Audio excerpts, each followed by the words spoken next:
lihat gini, nanti tunggulah mukjizatnya Al-Quran, tunggulah kenikmatan Al-Quran, tunggulah kemudahan yang Allah berikan oleh Al-Quran dengan syarat niatnya adalah benar.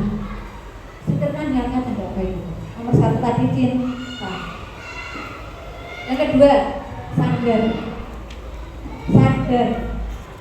Satu cinta ya, cinta kepada Al-Quran. Kalau cintanya ini belum 100%, cintanya kemarin karena begitu dan begini, yuk kita luruskan. Kita mulai mencintai dengan sebaik-baik cinta, ya, dengan seindah-indahnya cinta dengan Al-Quran. Ini interaksi dengan Al-Quran. Yang kedua adalah kita sadar bahwa kita orang pilihan loh. Kita sadar bahwa kita pilihan, orang yang dipilih oleh Allah. Ini kira-kira Allah pilihnya ini enggak? Oh, aku yang dipilih ya? Oh, enggak kakakku ya? Aku yang dipilih, oh enggak tetanggaku ya? Pernah enggak muncul seperti itu pada diri Anda? Ini adalah pernah ya? Pernah. Dan dulu saya juga pernah berkata gambarnya pada saat saya 30 juz, satu desa, dua desa, tiga desa, kok saya yang dipilih ya? Desa-desa belum ada yang menghafal Quran. Maka bersyukurlah dengan sebaik-baik kesyukuran atas pilihan Allah ini. Disadari, kalau disadari, isinya memburu terus ini. Ya, sadar bahwa kita ada orang yang dipilih oleh Allah, dikasih anugerah terindah, yaitu khairukum man ta'allama al-Quran wa 'allama. Terus sadari nomor satu. Saya pernah desa saya, karena minim yang bisa baca Quran tadi ya, itu maksa anaknya. Jadi kiai musola itu maksa anaknya dipondokin untuk menghafal Quran. Dipaksanya. Bisa soalnya bukan dipaksa wae, dipaksa jadi pondok pesantren. Tetapi yang terjadi apa? Anak ini nggak bisa, dia pulang dan trauma. Inilah yang saya maksud pilihannya Allah. Antum semuanya itu pilihannya Allah. Dipilih oleh Allah. Kalau sudah dipilih, merasa spesial. Harus merasa spesial. Kalau sudah merasa spesial, pilihan ini jalani dengan sebaik mungkin, karena nggak semua orang dikasih pilihan seperti ini. Jalani dengan sebaik mungkin. Jadikan dia indah di hati kita. Jadikan memorinya setiap harinya itu sesuatu yang indah di hari-hari kita. Tapi kenyataannya enggak gitu saja. Kita susah sampai menangis-nangis dimarahin karena begini-begini. Saya juga mengalami. Saya mengalami berderai dengan air mata pasti. Tetapi bara itu jangan sampai pakai. Giroh itu jangan sampai hilang. Terus kembali, jadikan itu sebagai cambuk. Ya. Oh, sekarang saya tuh bersyukur sekali ya. Kenapa? Mengenang masa-masa pesantren itu ada sesuatu yang enggak enak, tapi sekarang sangat saya rindukan. Ini anaknya belum seberapa dibanding apa yang saya alami. Bahkan kita anaknya di sini dari jilid pra dan mungkin pra satu saya nggak tahu ya. Mungkin jilid terendah di sini gurunya sebaiknya. Benar nggak? Saya di Asarifah Meranggen sudah lulus qiraat dari Aisyah. Asarifah harus mengulang qiraat kembali. Guru saya jilid 1 adalah anak SD kelas 3.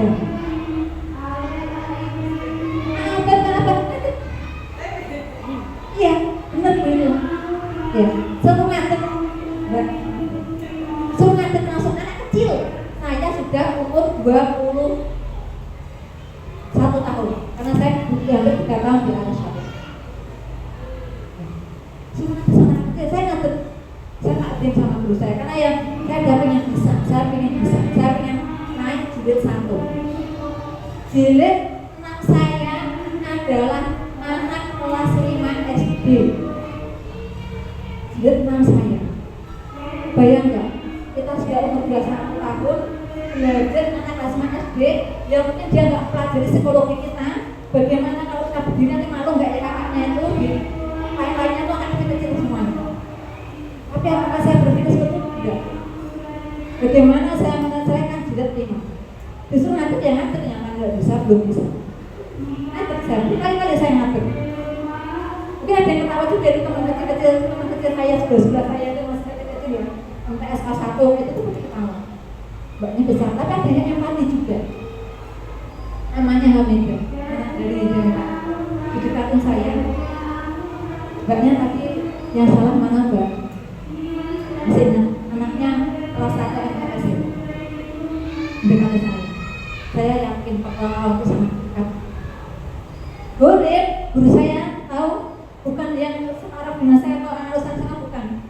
Guru saya adalah anak MTS kelas 2.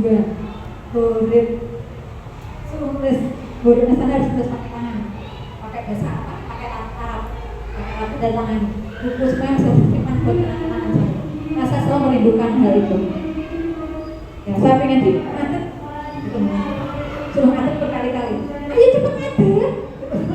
Anak kecil gitu loh. Bayang nggak sih? Ya itu saya alami itu. Hak itu saya alami. Sampai pakai ini apa namanya? Kalau terapi kan pakai ini. Pakai tuding. Ya, pakai tuding itu. Itu sangat ngadeg. Gitu.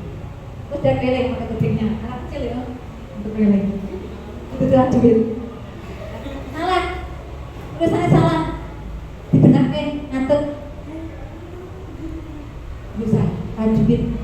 Guru saya tajwid ada anak MTS. Saya sudah umur 22 tahun. Karena tajwid saya di sana 3 tahun. Khusus madrasah, khusus tajwidnya 3 tahun. Masya Allah. Indah enggak? Indah sekali, sampai bukunya itu sampai simpen hari ini karena saya sangat terkenang dengan peristiwa itu. Kalau di Amaan itu tebak-tebakan lanjut ayat 30 itu diadakan setiap malam Ahad pada pesantren. Itu gurunya ada anak MTS kelas 3.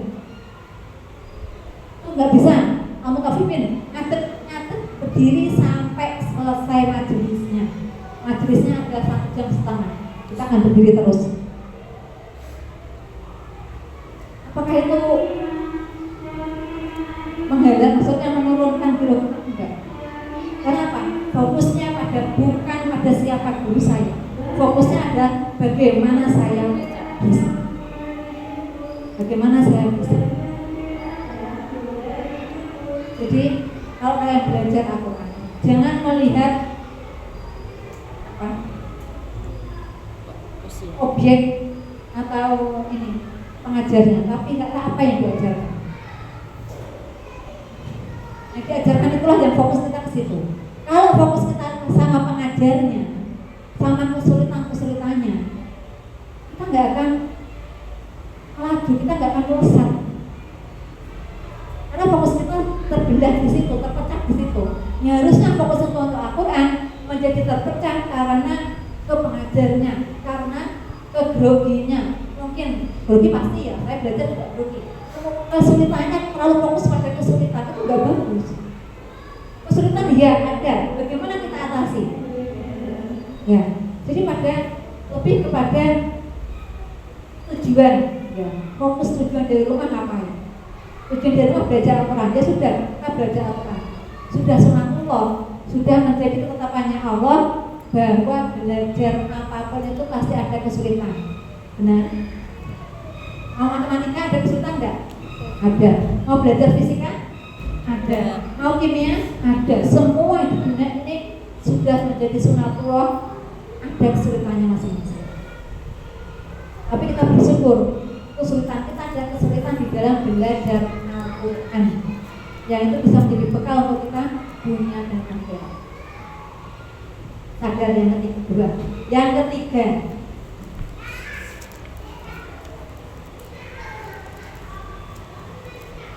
kita sedang mempelajari atau berinteraksi dengan kalamullah ya ulia. Apa itu? Kita sampaikan kalamullah ya ulia. Dengan kalam Allah yang tinggi, bukan dengan eksak matematika, bukan, juga bukan dengan biologi, bukan, serupa bukan, juga bukan dengan sesuatu yang di dunia, mempelajari kalammu ya mulia dengan kalam yang dari yang maha tinggi, dari yang maha tinggi. Kenapa? Kalau sudah kita pelajari kalam dari Allah yang maha tinggi, kalau ada kesulitan, mintanya ke siapa? Allah. Aku tuh nggak suka sama masalah itu kan, gimana ya? Itu kayak grogi gitu, tapi kalau masalah itu tuh kayak gitu. Terus saya pesantren seperti itu. Aku enaknya tuh sama saudaranya aja, lebih relax, aku nggak boleh. Pernah seperti itu? Saya juga pernah. Ada pesantren milih murojaah sama ini aja. Saya nggak mau situ. Itu agak dalam gitu. Padahal kalau aku yang tahu ya, sebenarnya kita harus ambil resiko tertinggi. Kalau taklukkan resiko tertinggi, maka impact hasil yang kalian dapatkan itu jauh lebih bagus. Satu, kalian lebih cepat melesatnya, karena kalian akan lebih bersemangat. Itu kalau tidak fokus pada subjek yang mengajari, pada orang yang mengajari. Kalau saya gimana? Ya ambil aja yang saya tuh selalu pesan anak rumah tafid itu. Kamu kalau belajar Quran, carilah yang paling susah di antara yang susah. Guru yang susah mana? Ke situ lah. Sebenarnya dia tuh malah yang lebih kritis dan lebih membuat kita membuat kita lebih usaha. Effort kita lebih tambah. Usaha kita lebih tambah. Semangat kita lebih tercambuk karena yang lebih tegas lah. Bukan mencari yang kendor hasilnya juga nggak maksimal. Maka karena kita menyadari bahwa kalau Allah ilmu ya kalau Allah yang tertinggi, kalau ada masalah ada kendala, mintalah kepada Allah. Doa terus, ya Allah mudahkanlah makhrijul huruf dhad, ya Allah mudahkanlah makhrijul huruf ain. Allah subhanahu masya Allah, sampai ketik ya di sini tuh ainnya gimana? Saya tuh masih ingat saya juz 5 ya, menghafalkan juz 5 itu ainnya masih belum bisa ainnya bagus. Masa terus bermohon pada Allah, latihan bermohon pada Allah, latihan bermohon terus seperti itu ya. Maka solusinya adalah nomor 1, kalian dengan mengetahui bahwa yang dihafalkan yang dipelajari adalah alam tertinggi dari yang maha tinggi. Mintalah kepada Allah, curhatnya kayak risik, berdoa dulu kepada Allah, minta dulu kepada Allah. Ya Allah mudahkanlah menghafal, ya Allah mudahkanlah jilid 4, ya Allah mudahkanlah gores, ya Allah mudahkanlah tasbih, ya Allah mudahkanlah, ya Allah mudahkanlah. Sampai hari ini saya masih berdoa kepada Allah, ya Allah mudahkanlah di dalam menjaga Al-Quran ini. Masih berdoa. Ingat berdoa. Karena segala kekuatan dan daya upaya itu hanya dari Allah Subhanahu. Siapa yang bikin kita bisa? Allah. Siapa yang menunjukkan kita kepada Al-Quran? Allah. Siapa yang bikin kita lancar? Allah. Kita tidak ada daya dan upaya. Semuanya Allah. Maka kembalikan kepada Allah. Kembalikan kepada Allah, berdoa terus kepada Allah dan berusaha terus kepada kita di dalam belajar. Jangan berdoa kalau habis itu pasrah atau hatinya malah seuzon. Kemarin aku sudah berdoa, kok masih belum bisa ya. Tapi di dalam usahanya real, usaha yang tanpa ternyata kurang, itu juga nggak bisa. Harus balance. Saya masih ingat ketika saya menghafal Al-Quran itu tidur saya tuh hanya malam itu sangat sering ya. Itu 3 jam. Jam 11 sampai jam 2 malam. Sisa waktu itu jarang banget itu. Pernah tapi jarang sekali. Seringnya jam 11 malam sampai jam 2. Nanti dapat bisa tidur lagi ya, karena harus memikirkan orang. Maka berapa tadi nomor berapa? Sekarang yang keempat. Sekarang yang keempat. Oh, sekarang keempat. Terakhir ya. Ini yang sampai hari ini tetap kalau bisa jadikan roh untuk semua kita. Al-Quran itu saya mencari bahasa yang tepat. Al-Quran itu begini. Saya akan kasihnya nanti kalian simpulkan ya. Saya simpulkan. Saya akan bercerita, saya akan simpulkan ini yang nomor terakhir, nomor 4. Allah disebut sebuah disebutkan Allah akan muliakan suatu kaum dengan Al-Quran dan Allah akan hinakan suatu kaum dengan Al-Quran. Di dalam doa kaum Al-Quran itu ada namanya Sifrau wa hijabah wa ilal jannati rafiqo. Yang apa?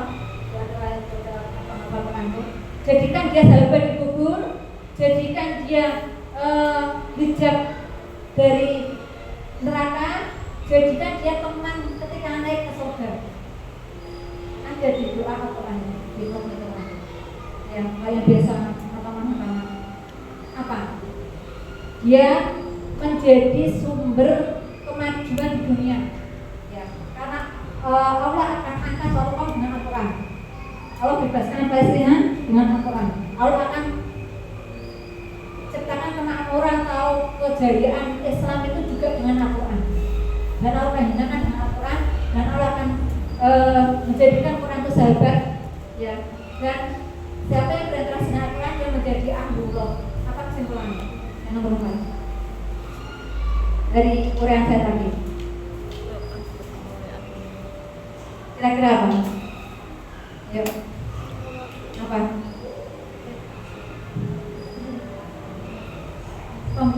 Mengatakan menjadi membawa panji-panjinya Allah, membawa bendera-benderanya Allah. Apa? Kalau seperti itu dasarnya ya. Kita simpulkan aja singkat ya. Siapa yang berinteraksi dengan Al-Quran dia menjadi keluarganya Allah, menjadi ahlullah. Pengen apa pengen? Ada yang nggak pengen? Pengen nggak? Kita seanak turun kita, anak cucu kita, keturunan dan dari keluarga-keluarga kita menjadi ahlullah, menjadi keluarganya Allah. Pengen nggak? Pengen. Ya nanti anak kita masangin mahkota kepada kita masangin mahkota kepada orang tua kita. Pengen nggak? Pengen. Pengen kan? Maka sudah dibukakan ke antunan semuanya, pintu itu sudah dipersilahkan kepada antunan semuanya. Silahkan. Buktinya apa? Kan PGPT pendidikan Al-Quran itu sudah dibukakan pintu untuk menjadi keluarganya Allah, itu sudah dibukakan pintu selebar-lebar.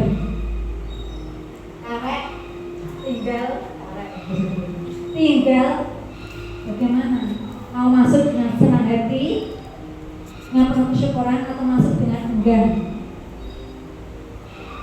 Bagaimana kita masuk ke sini? Ya. Maka 4 hari tadi ya, itu jadikan motivasi terbesar kita belajar Al-Quran. Ya. Menjadi keluarganya Allah. Kalau ingin anak kalian nanti yang terasa dengan Al-Quran, mulailah dari sendiri. Saya pernah dulu ditanya sama teman di pesantren, Mbak, kok mbaknya sudah tua loh, kok ya masih menghafal Al-Quran? Saya menghafal Al-Quran itu mulai menghafal itu saya 2000, ibuku saya itu 2003.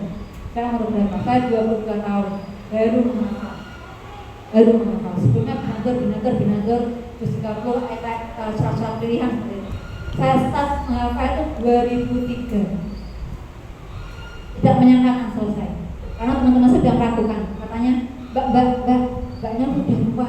Karena yang menghafal kebanyakan di pesantren itu anak-anak MTS, anak-anak aliyah kelas 1 itu pada menghafal. Ini sudah umur 23 kok menghafal. Kata teman-teman, mbaknya kok menghafal udah umur tua kok. Memang kenapa saya bilang itu? Kok umur tua itu nanti susah loh mbak menghafalnya. Kan ini sudah enggak tajam lagi. Sampai dalilnya keluar. Itu kan ada dalil kok belajar waktu kecil seperti menulis di atas batu. Kalau belajar di waktu tua sudah menulis di atas air. Sampai dia keluar gitu. Oh gitu ya? Iya mbak. Mbaknya itu menghafal, mbaknya itu tidak usah menghafal, nggak apa-apa, nggak bisa. Anaknya aja besok suruh menghafal. Kata teman-teman saya di pesantren. Apa saya jawab saya?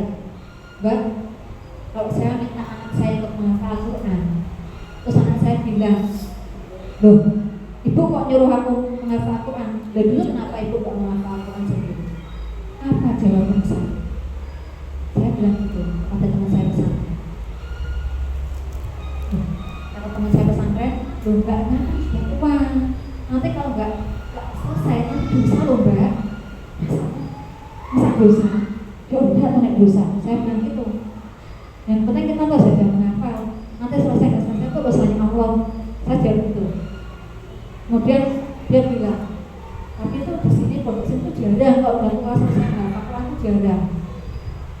Saya jawab, saya itu dulu benar Umar bin Khattab itu menghafal Al-Quran sudah umur tua.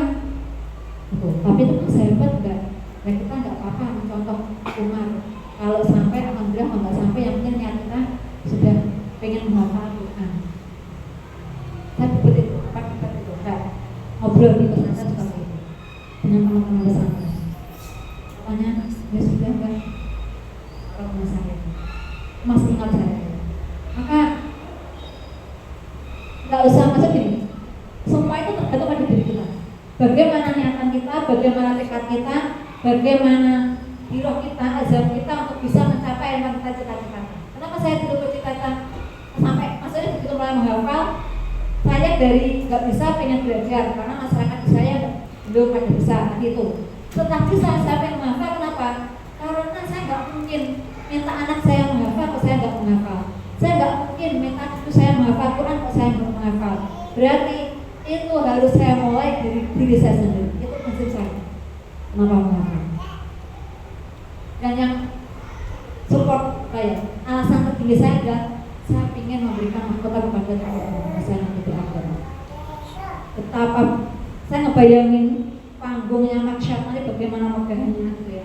Dan saya selalu bermohon kepada Allah, janganlah saya nanti menjadi salah satu bagian yang bisa memberikan mahkota kepada orang masa. Saya selalu bermohon kepada Allah, ya Allah, dengan semua perjalanan menghafal saya, dengan perjalanan semua menghafal saya, yang tentunya tidak mudah, saya ingin sekali memberikan mahkota kepada doa orang masa. Yang semua orang akan kiri, semua di yang mentasar itu akan kiri semua. Siapakah yang pada hari itu naik di atas panggung kehormatannya Allah, yang dia dikasihkan mahkota yang cahayanya itu tidak ada bandingannya, keindahannya dan kemuliaannya. Maka itu yang menjadi support system saya. Saya harus selesai. Kalau saya nggak ngasih ke orang tua saya mau jaga ke siapa? Saya mau minta siapa yang ngasih kepada orang tua saya, kakak saya? Nggak mungkin. Adik saya belum tentu mau. Maka harus saya. Itu yang buat kita sampai seperti itu. Kita akan sampai ke tujuan kita kok dengan cita-cita itu kita lancarkan dengan kuat, dengan azam yang kuat. Bisa. Semua kendala itu akan ringan. Yang besar bukan masalah, tapi yang besar adalah azam kita. Nanti masalah itu akan menjadi kecil semuanya, akan menjadi kecil semuanya. Tapi kalau azam dan giroh kita sudah lemah, maka masalah itu akan besar di hadapan kita. Setelah saya selesai, saya akan motivasi terus untuk orang untuk menghafal. Kenapa? Terus menghafal itu kan enggak, ini anak rumah tafid, menghafal kan enggak wajib kan? Menghafal kan enggak wajib. Iya enggak wajib. Tapi jangan kau lihat dari sisi hukum wajib enggak wajibnya, tapi lihatlah dari kemuliaannya. Dari kemuliaannya. Orang yang membaca Al-Quran dengan terbata-bata mendapatkan 2 pahala. Ada yang tahu indahnya ya. Sedangkan orang yang menghafal Al-Quran, dia lancar membacanya, dia bersama dengan malaikat yang mulia. Kiromin baroroh, bersama malaikat yang mulia. Ini sudah perbedaannya sangat jauh sekali. Ya, ini salah satu kenapa saya motivasi siapapun itu siapapun yang sudah belajar Al-Quran dengan bagus menghafal, yang sedang belajar Al-Quran sambil menghafal. Kenapa? Satu, rumah. Kita tuh rumah, bedanya ini kita ibaratnya rumah yang tidak punya hafalan sama sekali, itu seperti rumah yang kosong. Seperti rumah yang kosong, nggak ada penghuninya. Bagaimana kalau rumah kosong? Seindah apapun rumah itu, maka rumah itu adalah rumah kosong, maka lama-lama dia akan rusak. Yang kedua, menghafal Al-Quran itu akan dijaga jasadnya oleh Allah. Dan banyak ya, satu banyak sekali satu saya apa ini banyak sekali bahwa penghafal Al-Quran itu akan jasadnya utuh, kainnya utuh, bahkan kainnya aja nggak berwarna kuning, masih kempling gitu ya, masih baru gitu, masih fresh. Banyak sekali seperti itu, banyak, juta tuh banyak sekali. Terus ada pula keutamaan menghafal lagi apa? Penghafal Al-Quran di saat sakaratul mautnya, ngigonya tuh ngigo Al-Quran. Misalkan buka YouTube banyak banget sakaratul maut membaca Al-Quran. Wah nanti banyak sekali. Ya di YouTube banyak banget. Nanti bisa kalian lihat. Ada santri yang menghafal Al-Quran. Dia kalau ini ngigonya Al-Quran. Ya. Sampai Allah tunjukkan benar-benar fakta itu banyak sekali ya. Sudah saya ceritakan nama itu dan episode kesekian ratus kali itu tentang kemuliaan orang-orang menghafal Quran yang Allah tunjukkan di bumi ini. Ya, yang Allah tunjukkan di bumi. Kemudian penghafal Quran itu, ya, dia akan naik bersama bacaannya. Misalnya dia hanya hafal 5 juz, ya sudah dia akan naik bersama 5 juz Al-Quran ini. Dia hanya hafal 10 juz, dia akan naik 10 juz bersama dengan bacaan Al-Quran. Ya, belajar naturofiko, dia akan naik bersamanya. Kita nggak punya hafalan sama sekali. Kira-kira sama kayak nggak? Kalau kita nggak punya hafalan sama sekali, hafalannya ada kul 3, kul huwallah, kul aku. Terus kita nggak ada rentak, nggak ada greget, nggak ada inspirasi, nggak ada keinginan untuk menghafal hafalan. Bisa kebayang nggak betapa kita tertinggal nanti di awal maksar atau di hari akhir kita tertinggal dengan orang-orang yang lain. Ya, kenapa kita dan itu penyesalan yang tak berkesudahan, penyesalan yang sangat-sangat penyesalan yang sudah nggak ada obat, ya nggak ada obatnya untuk penyesalan dari kita. Maka ini harus kita camkan, ya, bahwa kita wajib punya hafalan. Saya seperti itu. Ya. Anak-anak itu selalu kamu harus punya hafalan. Mumpung dikasih kesempatan untuk menghafal, mumpung di tempat yang mendukung untuk menghafal, mumpung kamu di lingkungan yang mensupport kamu menghafal sebanyak-banyak yang kamu bisa. Kalau kamu keluar dari rumah sakit, belum tentu kamu akan menghafal. Kalau kamu keluar dari rumah sakit, belum tentu lingkungan kamu mendukung untuk menghafal. Maka saat kamu di sini menghafal. Ini sama. Antuna di sini lingkungan PGPI sangat mendukung untuk menghafal. Setiap hari ketemu Al-Quran, terlatih, di mana-mana ada suara orang mengaji, menghafal. Sebanyak kalian menghafal. Terus saya menghafal sampai akhir hayat. Saya cukup menginspirasi seorang nenek-nenek umur 60 tahun. Ini cerita ya, nanti orang fakta yang saya tulis saya ada. Nenek-nenek 60 tahun masih ingin sekali menghafal, ingin membaca Al-Quran sampai nangis. Dia beliau nangis dan menghafal